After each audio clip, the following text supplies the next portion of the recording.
Hello and welcome to another CLD preparation video on LabVIEW Advantage. We're continuing with the daily CLD questions. Please pause the video, mute the video or scroll if necessary to understand the problem, and then start when you are ready. So the problem says that your objective is to determine the last occurrence of the search value. For example, if your value is 121121 and if you are looking for the 2 value, then you should get the index for the last value rather than the first one. So let's start.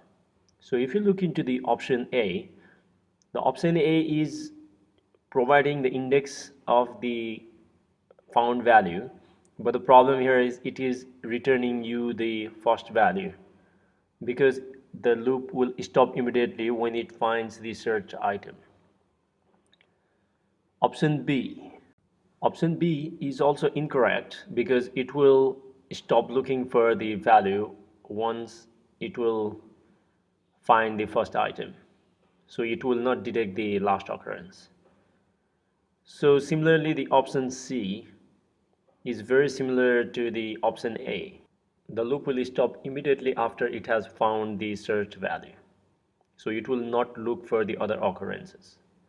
So we move to the option D. In the option D, the input array has been reshaped into 1D array and then it has been reversed. That basically means we can search the last occurrence of the day properly.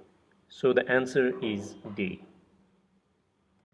Please like, share and comment on this video, and please do not forget to subscribe to this channel for future LabVIEW videos. I'll see you next on the another CLD preparation video.